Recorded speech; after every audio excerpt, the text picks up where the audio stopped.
여러분 안녕하세요. 골라먹는 리포트의 김장렬입니다. 저는 유니스토리 자산에서 투자전략 본부장 맡고 있고요. 오늘은 이제 반도체부터 말씀드리겠습니다. 요즘 한 일주일 사이에 많이 핫하죠. 몇 가지 시그널이 그 전부터 있었는데 그 시그널에 대해서 반응을 하실 필요가 있었고 지금도 여전히 그것이 유효하다고 생각이 듭니다. 어떠한 일들이 지난 한 2주 또는 짧게는 한 1주 사이에 어떤 일이 있었는가 한번 짚어보도록 하겠습니다.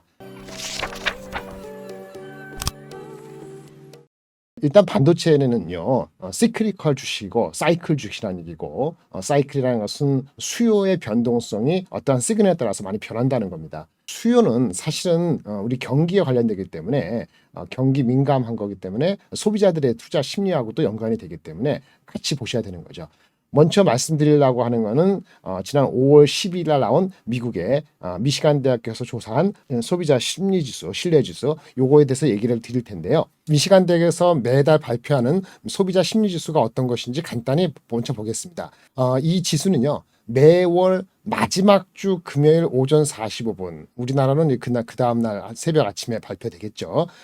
그런데 발표되는데 그 전에 예비치가 미리 발표돼요. 예비치가 매월 두 번째 금요일 1차 예비 지수를 발표하는데 이 5월 10일 날 나온 것을 말씀드리려고 합니다. 한 5개 질문으로 구성되어 있는 조사라고 하는데 한 3개 정도는 향후 경제에 대한 전망에 대한 얘기고 2가지는 실제 가계의 수입이 어떻고 재정 상태가 어떤지에 대한 소비자들의 반응을 측정하는 것입니다. 지난 5월 10일입니다. 한 열흘 전에 발표된 미시간 대학교의 5월 소비자 심리 지수가 발표되는데 예비치가 전달에 63.5에서 57.5로 급락했습니다. 나중에 보시면 아시겠습니다만 이게 60 이하로 내려가면 의미 있는 변화라고 보여지거든요. 그리고 이 57.5라는 것은 22년 작년 11월의 저점 이후에 최저치다. 그래서 의미 있게 다시 내려간 것이죠. 그럼 이걸 어떻게 해석할 것이냐는 관련돼서 의견을 주신 분들이 있는데 데이터 트랙 리서치의 공동 설립자라는 분이 얘기하기를 심리가 이렇게 극단적으로 위축될 때는 오히려 반대로 해석해야 되는 지표다라는 얘기를 하고 있는데요. 특히 과거 통계상을 봤을 때 59 밑으로 내려갈 때 만약에 주식 투자를 했다 그러면은 향후 후행적으로 보니까 2년 또는 그 이상을 바라봤을 때 언제나 매우 타이밍이 들어간 타이밍적으로는 우수했다, 월등한 실적을 냈다 이런 얘기를 하는 거죠. 한번 보겠습니다. 어쨌든 그 소비자 심리지수의 그 장기적인 중간값은 한 85라고 하나요. 표준 편차가 있으니까 변동성이 있죠. 여기서 13 정도 벌어지면은 이제 의미를 두려고 하는 건데 아까 말씀드린 5월에 그 57.5 그 숫자는 평균 대비 표준 편차가 2배 이상 벌어진 거거든요.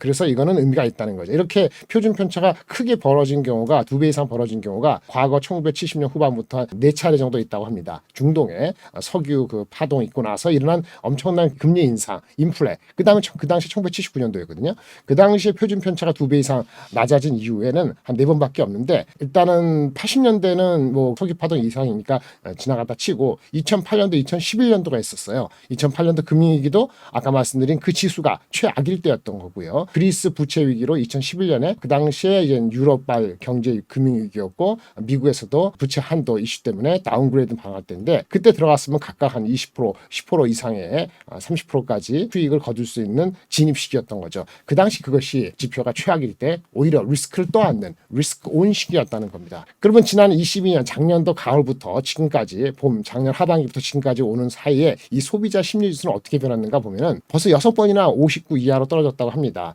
예상하다시피 작년에 자이언트 스텝 미국의 금리 인상이 있었던 한 번에 75bp 올랐던 경우가 5월인가 6월인가 있지 않았어요. 그래서 6월 달에 아마 최악의 심리 상태였는데 그게 50이었고요. 6월 7월에 뭐 거의 50에서 헤매고 있었습니다. 그 다음에 좀 올라와서 작년 연말 정도에 57, 8 올라갔습니다만은 아까 쭉쭉 올라오다가 올해 다시 5월 달 재비지수가 확 내려간 거죠.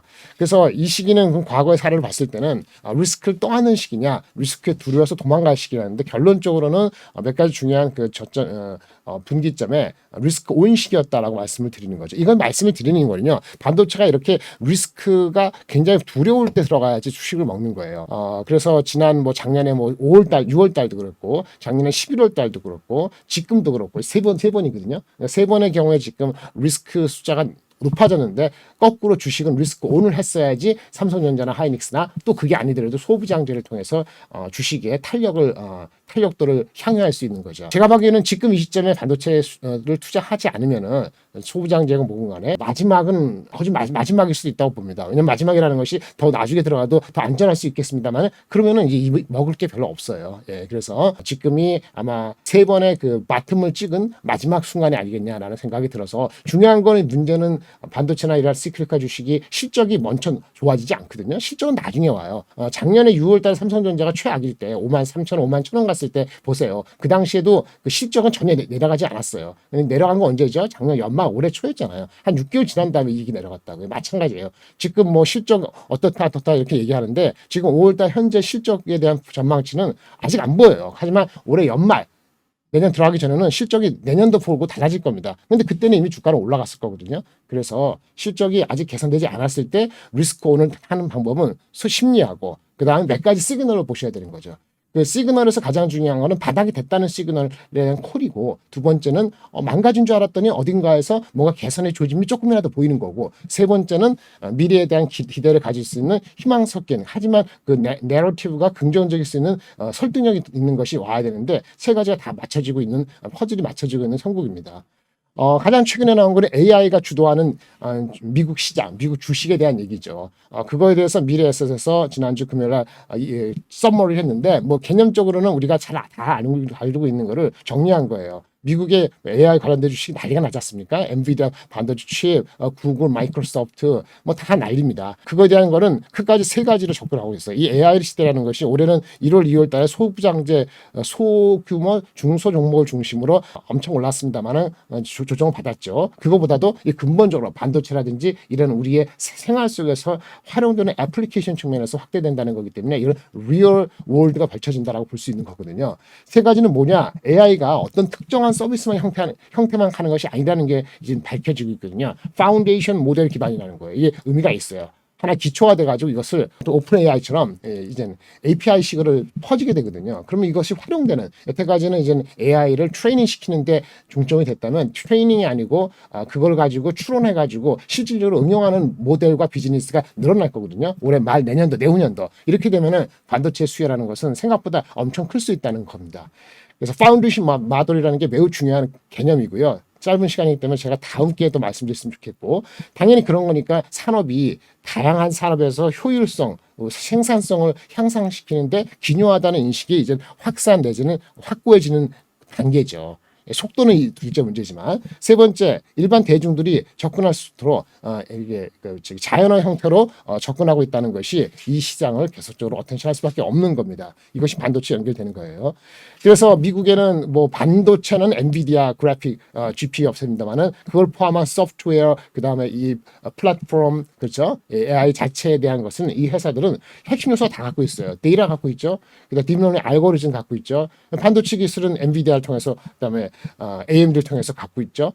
그런 것이 하나 다 모아져서 서비스를 얹혀져야 되는데 이 서비스가 얹혀질 수 있는 플랫폼을 갖고 있거든요. 다 갖추 있으니까 주가가 올라가는 거거든요. 생각보다 빨리 올라가고 있어서 혹시 버블이 아니냐 이런 얘기가 나오고 있습니다. 버블은 말이죠. 결론적으로 버블은 아직은 아니라고 봅니다. 미국의 그 시스코라는 회사가 있어요. 네트워크 업체. 예전에 그 2000년도에 닷컴 버블이 펑 터졌을 때 터지기 직전에 고점이 PER이 한 100 몇십 배 됐다고 합니다. 사실 이 시기엔 저도 애널리스트 체크한 지 초창기라서 정확히 그 숫자까지는 기억이 안 나지만 150%, 150배 엄청 났네요. 근데 그 직전에 5년 평균보다 한 3배 이상 올라갔으니까 밸류에이션 멀티플 자체가 엄청난 거였거든요. 지금 엔비디아가 올해 많이 올랐지 않습니까? 근데 보면은 과거에도 엔비디아는 원래 높았어요. 한 40배 정도에 거래됐는데 지금 현재 70배 정도 거래되는 거기 있으니까 이 버블의 그 오버한 그 정도로 따지면 아직 그렇게 오버라고 보기에는 조금 많이 이르다. 그래서 고점 우려는 시기상조라는 것이 저 개인적인 의견입니다. 그거를 그래프로 한 것이니까 한번 참조하시고요. 엔비디아하고 닷컴 버블의 시스코.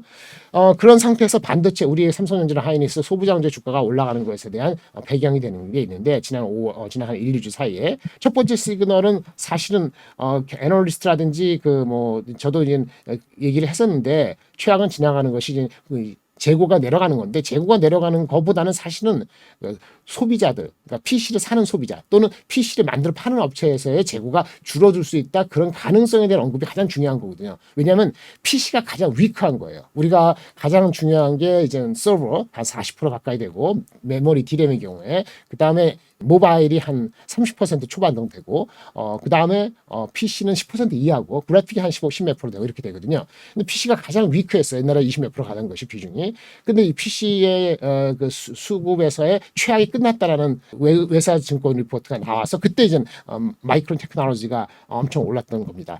가장 위크한 부분이 또 기대하지 않은 부분이 어떤 변화의 조짐이 있다는 것은 매우 어텐션을 필요로 하는 거죠. 그때 마이크로 6% 올랐을 때 그때 들어갔어야 되는 게 맞아요. 예. 그런 감이 느껴야 되는 거고요. 제가 뭐 실시간을 하지 못하니까 제 목소리를 실시간 전달하지 못하겠습니다만 그런 거를 기억하셔야 되는 거고요. 두 번째는 안 좋을 때는 누가 파산하거나 극단적인 파산이면 더 좋습니다. 사실은. 근데 업체가 많지 않으니까 그렇지 않고 합병한다든지 이런 논의가 나면 왜 그럴까? 합병하면은 파산한 것보다 별 효과가 없지 않느냐? 뭐 그거보다는 예, 효과는 덜하겠죠. 하지만 없는 것보다는 훨씬 좋은 거죠. 그래서 분명히 좋은 뉴스다라고 말씀을 드릴 수 있겠어요. 그다음에 웨스턴 디지털 키옥시 합병하면 삼성전자 위기를 준다. 그건 얼토당토 말도 안 되는 겁니다. 이게 저기 두 개 업체가 1 더하기 1 하면 2가 아니고요. 2가 아니고 1.5나 6밖에 안 돼요. 예전에 그 현대전자가 LG 반도체를 인수했을 때 합병된 거거든요. 예, 그게 없어진 누가 지금 완전히 파산된 게 아니고 그때도 한 2, 3년 동안 공정 그 프로세서 어댑트하는 과정에서 생산성이 떨어졌어요. 그래서 오히려 앞에 있는 1등 업체한테 피해가 되는 게 아니고 뒤처집니다. 그렇게 하는 이유가 뭘까요? 그렇게 안 하면 이 업체들이 못 살아납니까? 이거는 삼성전자, 하이닉스, 삼성전자한테 매우 좋은 뉴스다. 파산하는 것만큼의 100%, 100이라는 효과가 아니더라도 30이라는 플러스 효과가 있다는 것은 중요한 거죠. 마지막으로 아까 말씀드린 AI 관련된 미국의 빅테크에서의 여러 가지 나오는 뉴스가 긍정적인데 정점을 찍은 것이 엔비디아의 반도체 전 세계 시장의 시가총액 1등입니다. 존스랑 CEO가 AI 클라우드 서비스가 인프라 설치가 가속화된다는 헛소리는 한 게 아니거든요. 그런 의미가 아까 말씀드린 AI 반도체뿐만 아니고 반도체 시장에 들어가는 반도체 시장의 포텐셜 메모리를 높이는 거죠. 번스타인 얘기는 이렇게 말씀을 드렸고요. 그다음에 하이닉스 같은 경우에 그래서 하이닉스 삼성전자 있는데 하이닉스가 먼저 올라간 이유는요. 삼성전자보다 지금 똑같았습니다만은 2분기에 판매 가격이 내려가고 있거든요. 여전히. 그런데 판매 수량이 1분기에 마이너스 10몇 프로 20% 되는데 마이너스 20%보다 더 높은 출하량 30% 이상의 출하량의 증가를 동반하면서 가격이 빠지기 때문에 이젠 재고의 피크아웃은 하이닉스는 먼저 오는 거 아니냐. 가격을 손실하고도 물량이 나간다. 물량이 나간다는 게 중요하거든요. 그래서 오랫동안 기다린 업사이드가 보이기 시작한다라는 것이 지난주 삼성증권의 리포트였고 업계에서도 다른 증권 리포트도 비슷한 톤이 한 2개 연속으로 나왔다는 것을 유심히 보실 필요가 있는 거죠. 그래서 결국은 예전에 1, 4분기 2개월 전만 하더라도 감산효과 기대 감산의 발표 있기 전이었으니까 가격이 내려가다 안 팔렸는데 이제는 가격이 내려는 가지만 여전히 내려가지만 고객단부터 재고가 소진이 되기 시작했고 시간이 다소 걸리더라도 그 내려가는 추세로 하기 때문에 지금 2분기, 3분기 가면 갈수록 재고 수준 낮아진다는 거예요. 17주, 16주 얘기하는데 맞습니다. 근데 그것이 점차적으로 15, 18주, 20주 올라가는 게 아니고 16주, 15, 13주, 10주 이런 식으로 연말까지 내려가게 되는 거고 삼성전자가 20% 정도의 감산을 하겠다는 그 결정하고 있다는 그런 이슈가 향후 3개월, 그러니까 3월 기준으로 3개월, 4월 기 3개월이면 하반기에 더 뚜렷해지기 때문에 주가는 미리 선행적으로 올라간다고 볼 수 있는 거고 아까 AI 반도체는 이렇게 말씀드릴 수 있겠어요? 지금 AI 반도체는 트레이닝이거든요. 예, 그다음에 그 인풋을 넣으면은 인풋이 다시 아웃풋으로 왔을 때 아웃풋 가지고 다시 인풋에 피드백 해가지고 그 모델을 지금 트레이닝해서 만드는 과정이에요. 그런 모델이 많기 때문에 뭐죠? CPU라는 GPU의 성능하고 처리 속도가 매우 중요하고 메모리의 용량은 상대적으로 좀 적게 들어갈 수밖에 없는 그렇게 하는 거예요. 하지만 이것이 이제는 그 AI 모델이 점차적으로 추론하는 모델의 비즈니스로 가는 거죠. 추론하면 뭐죠? 인풋을 넣고 아웃풋을 나온 것을 그대로 빨리빨리 읽어내는 거거든요. 그래서 새로운 거 제너레이션 하는 거기 때문에 이렇게 추론화 인퍼런스 모델이 바뀌게 되면은 지금보다는 올 말 내년 24년, 25년 되는데 그럼 메모리 용량이 지금의 모델보다는 훨씬 늘어날 수밖에 없어요. 그래서 지금의 그 메모리의 그 가격 비중으로 봤을 때는 그 시스템에서 그 메모리 전체 시장에서의 한 2, 3%밖에 안 되지만은 이게 올라가는 속도에 따라서는 5%, 10% 이렇게 올라갈 수 있거든요. 비중이. AI에서 차지하는 비중이 5%, 10% 이렇게 올라가면 10%가 되면은 지금 반도체가 오버 서플라이 할 때 10%, 12% 얘기하는데 이게 싹 없어지는 거예요. 그래서 내년 어느 시점에서는 공급 초과가 아니고 공급 쇼티지가 날 수도 있는 가능성을 이 한 군데에서도 볼 수 있다는 나중에 또 말씀드리겠습니다. 이런 측면에서의 결합을 본다면은 삼성전자 하이닉스 주가는 아마도 내년 거를 빨리 땡기는 흐름으로 갈 것이고 그 앞서서 소부장제가 먼저 간다라고 말씀을 드리겠습니다. 반도체는 여기까지 말씀드리겠습니다. 감사합니다.